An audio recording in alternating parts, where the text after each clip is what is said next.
Kutipannya ya? Wah, jangan-jangan harus berdiri. Iya, yang paling banyak dikutip di Maksavlar misalnya, sebab kita bersukacita bukan karena memotong padi. Kita bersukacita karena memotong padi yang kita tanam sendiri. Salah satu buku yang membuat saya jadi pengen baca buku terus tuh bukunya Tetraloginya Andrea Hirata. Dari Laskar Pelangi, Sang Pemimpi, terus Edensor. Itu buku-buku yang membuat semangat menggebu-gebu.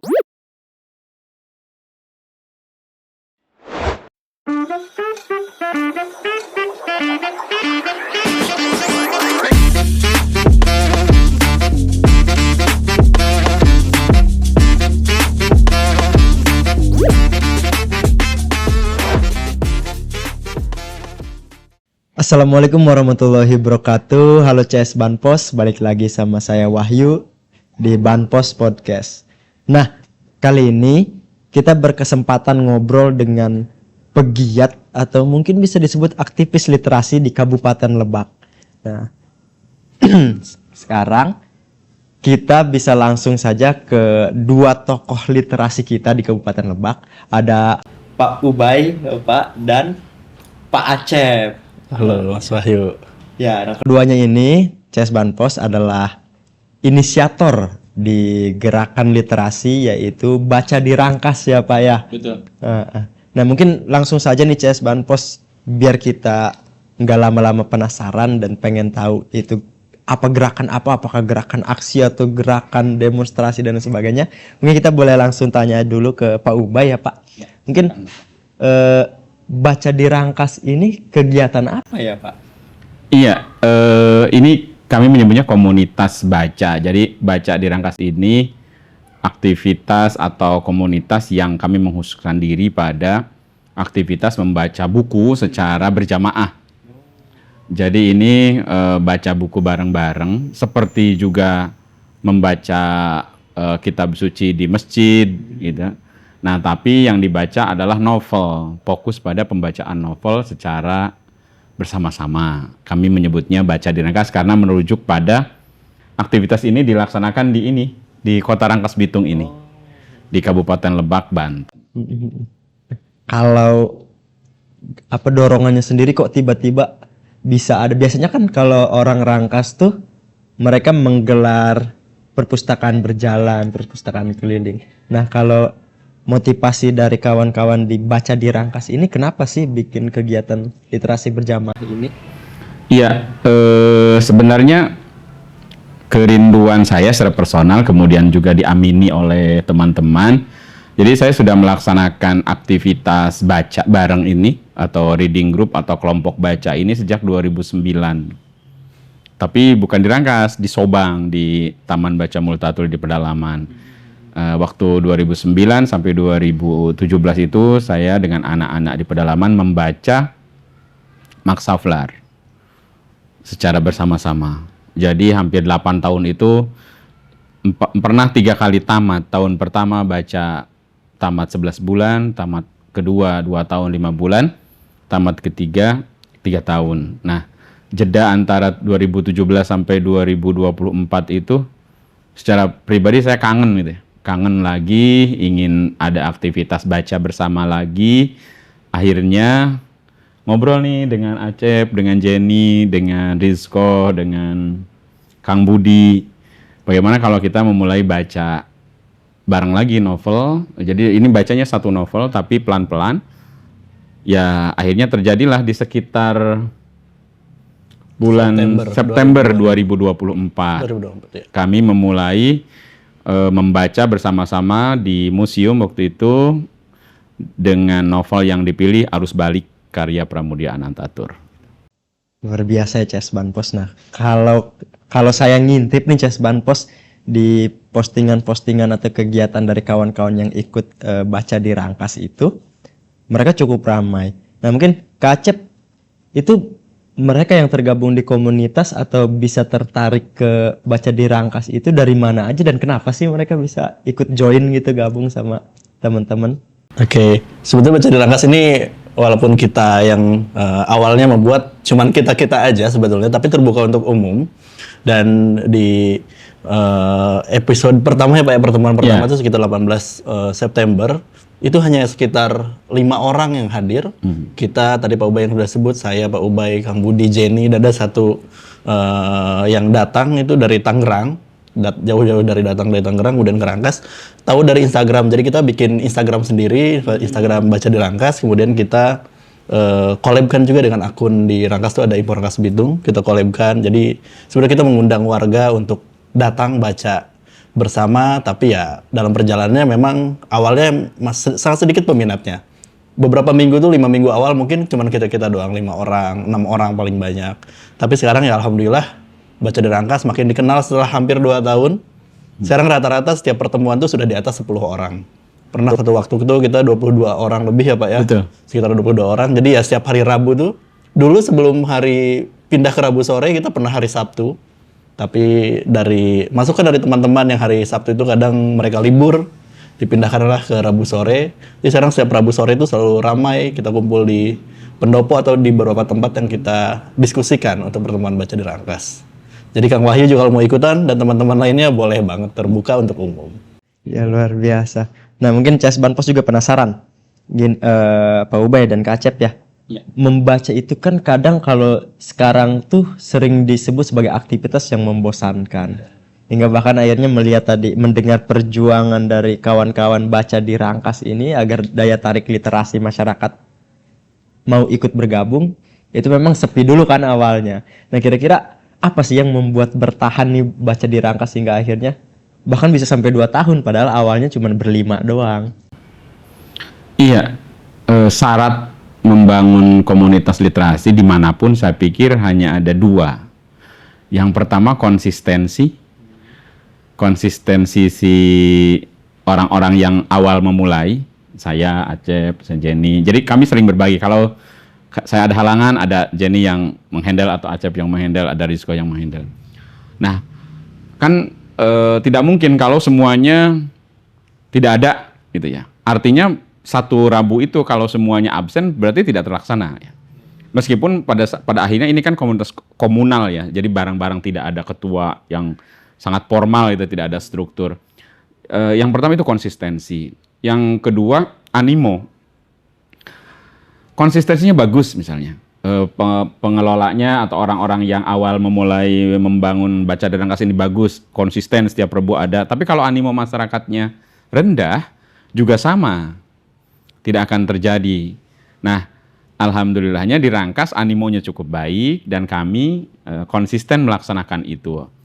Sehingga saya pikir 2 prasyarat itu yang menjadikan Baca di Rangkas sampai akhirnya bisa memasuki tahun kedua ini ya.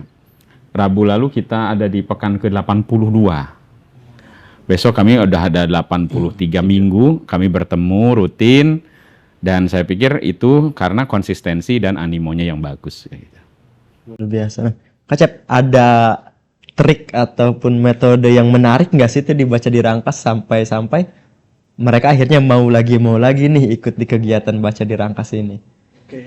Mungkin sebetulnya konsep baca kita tuh sama dengan baca yang lain ya Pak Ubay ya.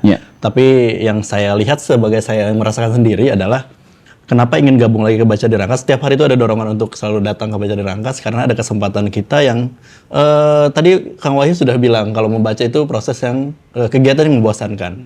Tapi di Baca di Rangkas kita buat setiap orang yang datang adalah berusaha untuk menyenangkan, membaca itu menyenangkan. Jadi kita konsep membacanya adalah satu orang membaca satu persatu. Jadi dia yang biasanya mungkin di rumah baca sendiri, tapi di sini adalah kita bisa baca bareng dengan suara yang lantang. Kemudian kita membahas satu persatu.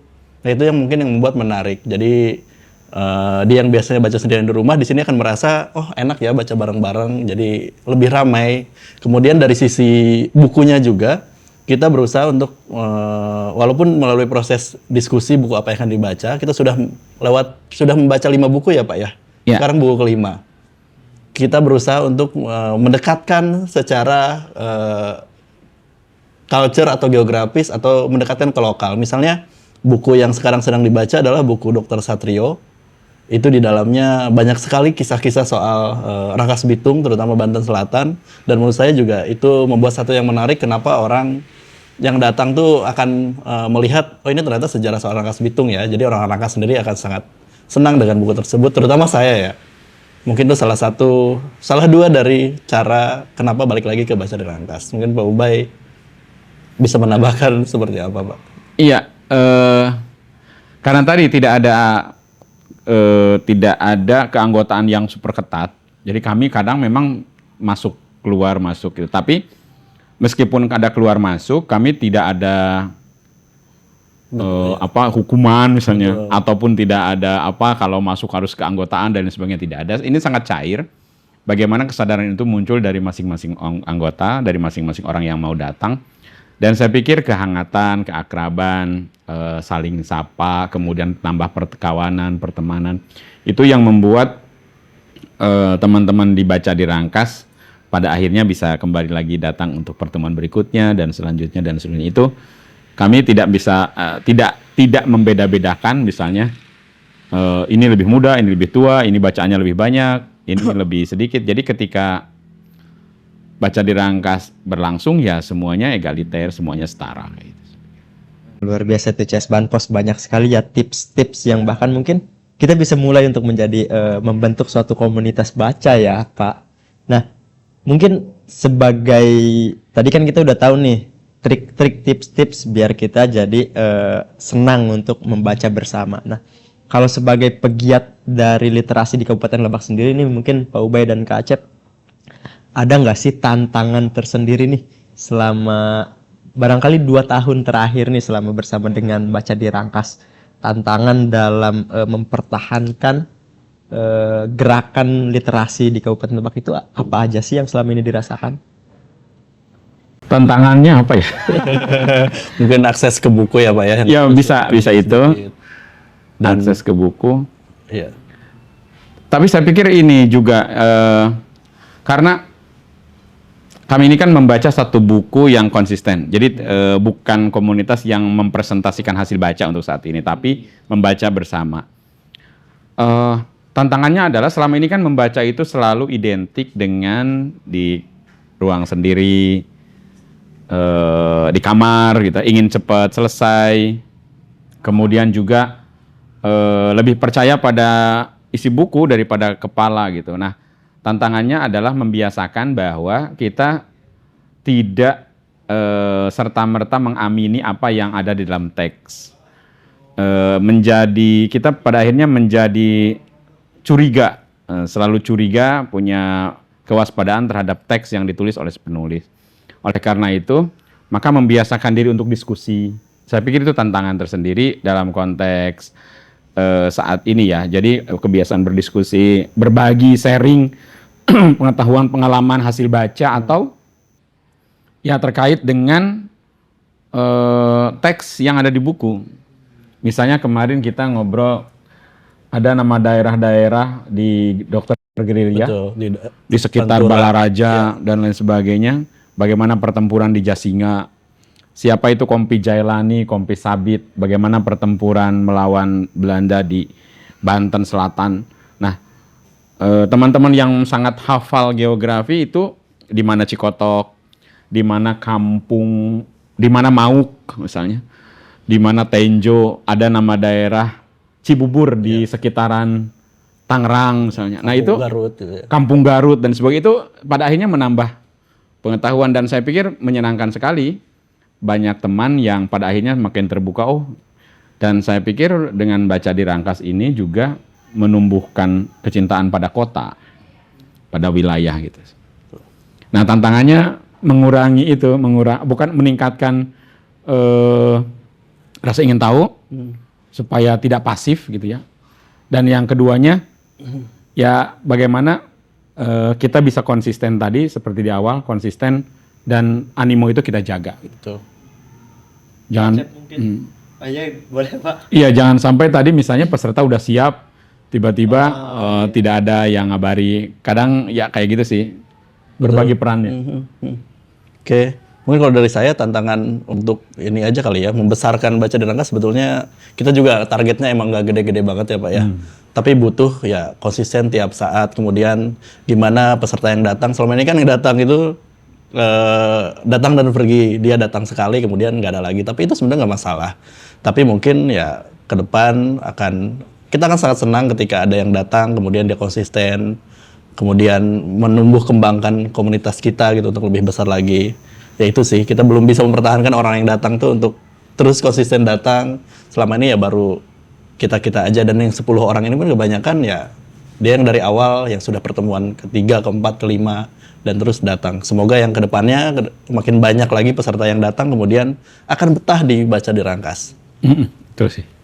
Jadi CS Banpos banyak banget ya berarti hal-hal yang perlu diperhatikan juga nih, apalagi tadi menarik kata Pak Ubay, ketika kita menemui kawan yang senang membaca, kita bisa berdiskusi dan akhirnya seperti terbuka ya ensiklopedia kita, wawasan kita bertambah.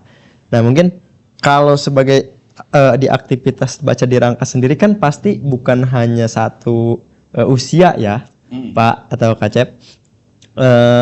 Ada mungkin dari Gen Z atau milenial dan sebagainya. Kalau menurut Pak Ubay dan Kak Cep sendiri, perbedaan antara era sekarang dan era dulu tentang literasi seperti apa sih? Yang tampak pengalaman 82 pertemuan dibaca di Rangkas, saya pikir ketahanan terhadap buku sendiri. Maksudnya gini, teman-teman Gen Z ini pengen cepat pulang, pengen cepat selesai. Kadang mah di tengah jalan kita baru setengah jalan gitu ya, baru kan biasanya dari jam 4 sampai jam 6 lah ya. Jam 5 udah saya pulang duluan ya. Ya silakan. Sebenarnya tidak masalah hal seperti itu. Nah, cuman kalau pertanyaannya demikian, misalnya yang membedakan adalah ketahanan. Ketahanan untuk setia pada teks ya. Ketahanan untuk menyimak lebih dalam. Saya pikir mungkin itu satu hal lainnya hampir sama saja. Bahkan di beberapa pertemuan sebenarnya teman-teman Gen Z ini artinya lebih banyak bertanya, bahkan mereka sudah ada yang tahu atau pengetahuannya justru lebih daripada kita, karena mereka terbiasa baca cepat mungkin ya. Dengan informasi yang cepat akhirnya mereka ingin mendahului baca misalnya. Oh, saya udah baca.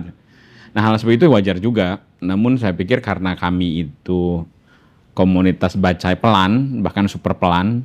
Jadi satu buku bisa tamat, misalnya arus balik yang dibaca pertama itu 1 tahun baru tamat gitu.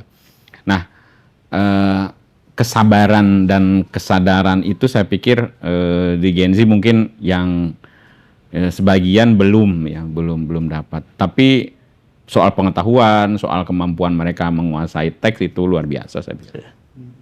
Gitu. Acep mungkin bisa nambahin sebagai Gen Z juga. Iya, sebagai Gen Z. Sebetulnya nggak ada perbedaan yang signifikan. Justru saya menilainya adalah dari kulturasi antara Gen Z kemudian kami kaum milenial bersama Pak Ubay akhirnya diakui justru membuat baca di Rangkas lebih berwarna. Diskusinya makin hidup. Seperti contohnya kayak gini. Tadi Pak Ubay bilang Gen Z itu lebih aktif bertanya. Betul. Karena banyak di antara mereka kita dari buku-buku yang kita baca itu kebanyakan buku lama. Arus balik tahun 70-80 tahunan ya Pak. Betul. Ya. Terus kemudian Max Havelaar 100 tahun lebih lama. Kemudian Dr. Satrio. Ada Banten sekali peristiwa. Betul, itu Sekali buku peristiwa lama. di Banten Selatan. Dan dalam buku tersebut tuh banyak istilah-istilah yang mungkin menurut mereka tidak dimengerti. Kayak kemarin contohnya kata-kata senapan memberondong itu mereka nggak ngerti. Memberondong itu apa? Memberondong. Jadi itu hal dari satu kata aja bisa membuat diskusi yang seru. Jadi ya kalau yang sudah kenal dengan kata tersebut ya udah akan dilewat. Tapi beda dengan Gen Z yang baru tahu kata tersebut ya jadi diskusi yang seru. Jadi saya menilainya membuat baca di Rangkas lebih berwarna. Ada antara Gen Z dan milenial. Seperti itu sih paling. Menarik. Saya juga nggak menafikan ya Pak Ubay, Kak Acep, bahwa kami sebagai Gen Z sebenarnya gampang lelah dengan teks, gampang bosan, dan ketahanan terhadap teks itu sulit lah, bahkan cenderung ke ngantuk dibandingkan dengan main HP kan, jadi lebih semangat gitu. Nah, mungkin boleh sebagai dari pegiat literasi, tipsnya sih buat kami nih, kaum Gen Z agar kita bisa senang, nyaman, dan tetap bisa melanjutkan baca buku dengan lama atau bahkan menamatkan buku lah. Mungkin tipsnya dari Pak Ubay seperti apa? Waduh, nggak ada tip khusus soalnya. Pengalaman hati kayaknya baca tuh. Hanya saya lihat memang kami kan tetap meskipun ini baca di Rangkas, kami punya ada PDF-nya misalnya ya. Betul. Tapi kami menyiapkan teks fisiknya. Jadi tidak lagi megang gadget, tetap ada teks fisik ya, buku yang dibaca, yang dipegang kertas. Kami masih menggunakan kertas itu. Kemudian juga karena bacanya giliran, jadi nanti saya bagian sebelah mana ya? Jadi tetap fokus. Kadang mah ya sambil ke teman-teman misalnya Kang Wayu ayo lanjut misalnya. Stop gantian sama Kak Acep. Nanti bagian saya. Nah, hal-hal seperti itu jadi tidak ada bukan tidak ada sih. Kecil kesempatannya untuk bengong atau kecil kesempatannya untuk pada akhirnya megang HP misalnya. Dan kami itu ada menulis catatan. Jadi setelah membaca, setiap peserta itu nulis kesan pesan. Nah, saya pikir mungkin ketika membaca buku langsung kertas, kemudian mendapatkan giliran membaca, kemudian menuangkannya dalam bentuk kesan pesan, itu yang pada akhirnya teman-teman Gen Z itu mau fokus mau baca. Sebenarnya tidak ada trik khusus sih. Cuman bagaimana membuat nyaman, membuat fokus. Saya pikir lingkungan itu yang juga pada akhirnya ikut mewarnai. Acep mungkin ada rahasia nih biar Gen Z bisa tamat baca buku. Gimana kira-kira Kak Acep? Saya sebagai mantan Gen Z. Kalau dulu saya waktu masih seumuran belasan tahun tuh, gimana caranya membaca buku sampai tamat adalah yang pertama cari buku yang disukai. Dulu saya suka sekali dengan misalnya novel-novel yang sangat sedih, inspiratif. Ya saya cari novel-novel yang kayak gitu. Tapi sayangnya di Rangkas Bitung nih sekarang masih kurang toko buku. Tapi tenang, masih banyak sebenarnya online yang bisa didapat. Sehingga bisa akses untuk buku sebetulnya bisa banyak banget. Dan untuk selain yang tadi, sebenarnya baca di Rangkas juga salah satu upaya untuk menumbuhkan literasi di Rangkas Bitung. Jadi pesan untuk genji-genji di Rangkas Bitung sekitarnya, kalau mau senang baca buku, gabung dulu ke Baca di Rangkas. Kita baca bareng. Tadi Pak Ubay sudah sebut soal ada beberapa kegiatan yang bisa kita lakukan di Baca di Rangkas. Kemudian ada menulis, kemudian diskusi. Dan selain itu sebetulnya kegiatan Baca di Rangkas tuh sebetulnya tidak hanya baca. Kita semacam kulineran terselubung. Jadi kita tiap sore itu selalu ada makanan, banyak makanan. Jadi selain baca kita juga makan-makan di Baca di Rangkas. Jadi yang mau bergabung sambil menambah wawasan dan minat baca, gabung di Baca di Rangkas setiap Rabu sore. Dan kita ada anggota yang anak usia SMP. SMP SMP ada, SMA ada. Jadi teman-teman yang di usia SMP, SMA boleh gabung. Wah, luar biasa. Berarti beneran lintas era itu, lintas usia ya untuk kegiatan komunitasnya. Nah, baik lagi tadi menarik, nggak ada trik khusus, tapi apakah memang ada nggak sih untuk kita membiasakan membaca itu, apakah harus mulai dari buku yang ringan atau langsung ke novel tebal atau ke komik dulu, atau seperti apa baiknya agar kita jadi rajin baca nih? Iya, saya pikir juga konteks lingkungan ya, lingkungan baik itu di sekolah, di keluarga, dan yang paling besar sebenarnya perannya kan di keluarga ya. Bagaimana memulai membiasakan membaca dari orang tua dengan membacakan nyaring kepada anak-anaknya dari usia dini misalnya. Kemudian juga membolehkan untuk memilih buku. Jadi jangan, buku itu kan sini. Banyak orang tua yang kalau anak megang buku itu misalnya, atau mungkin ya petugas perpustakaan baik di sekolah ataupun di perpustakaan dimanapun, yang kadang takut rusak, takut robek,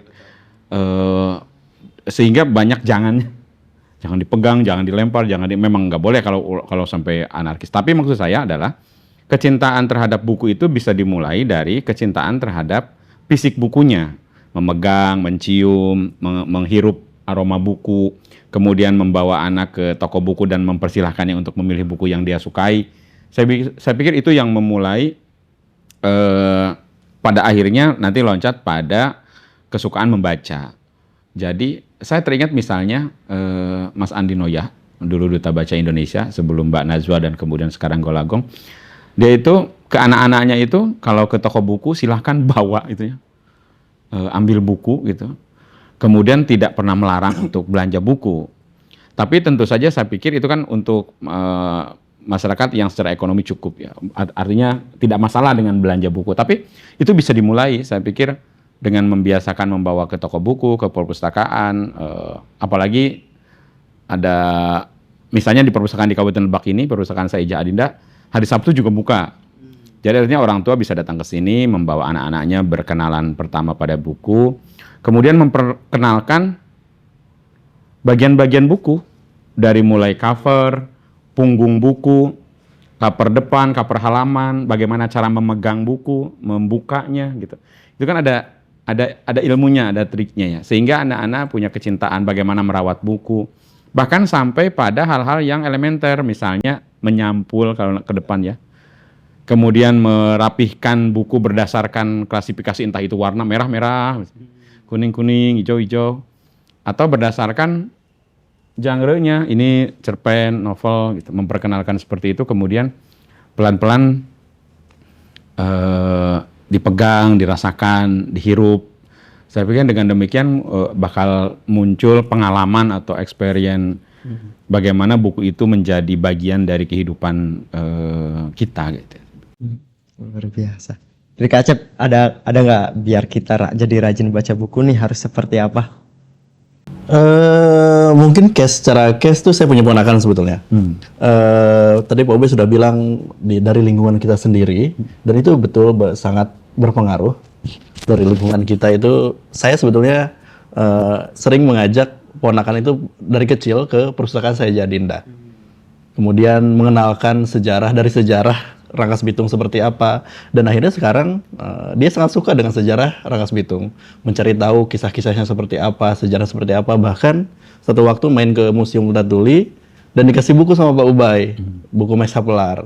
Itu walaupun tidak dibaca sampai full, tapi setidaknya menurut saya itu sebuah progres untuk mengenalkan buku ke terutama anak kecil ya.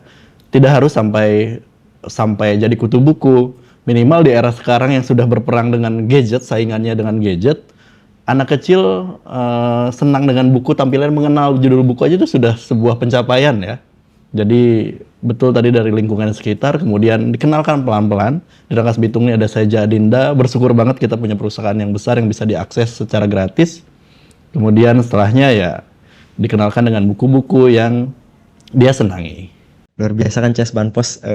Saya secara pribadi mulai sedikit tertarik nih, jadi pengen cepet-cepet baca, pengen cepet-cepet beli buku.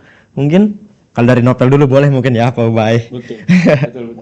Nah, mungkin semoga tadi juga bisa membuat Ces Banpos tergugah ya, agar kita bisa sama-sama merawat literasi terutama di Kabupaten Lebak dan di Provinsi Banten ya, agar budaya membaca itu tidak hilang ya Pak Ubay, Kak Acep.